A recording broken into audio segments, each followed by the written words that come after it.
Welcome to Harsha pickles.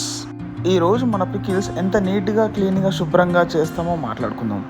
Fish పచ్చడి చేసే ముందు ప్రతి ముక్కని చాలా శుభ్రంగా నీట్గా నీచు వాసన పోయేంత వరకు కడుగుతాం.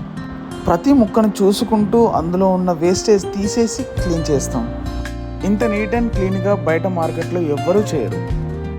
సో మన హర్ష పికిల్స్ శుభ్రతకి బ్రాండ్ గ్యారంటీ. ఎన్ని కేజెస్ ఆర్డర్స్ వచ్చినా కూడా ఇంతే నీట్నెస్ని ఫాలో అవుతాం. మా టీం కూడా ఎల్లప్పుడూ కస్టమర్ సాటిస్ఫాక్షన్ కోసమే కష్టపడతారు. కస్టమర్ సాటిస్ఫాక్షనే మా హర్ష పికిల్స్ యొక్క లక్ష్యం. మా పికిల్స్ ఎల్లప్పుడూ నమ్మకంగా తినొచ్చని గ్యారంటీ ఇస్తున్నాం.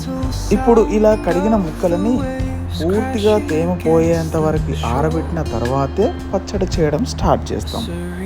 ముక్క పూర్తిగా ఆరకపోతే పచ్చడి ఎక్కువ రోజులు నిల్వ ఉండదు. ముక్కలు పూర్తిగా డ్రై అవ్వడానికి మినిమం 3 గంటల సమయం పడుతుంది. మరి ఇంకెందుకు ఆలస్యం? మీరు కూడా ఇలాంటి క్వాలిటీ పికిల్స్ ఎంజాయ్ చేయాలనుకుంటున్నారా? అయితే కిందున్న నెంబర్కి వాట్సాప్ చేయండి. మరిన్ని వీడియోల కోసం వెయిట్ చేయండి. Until then bye.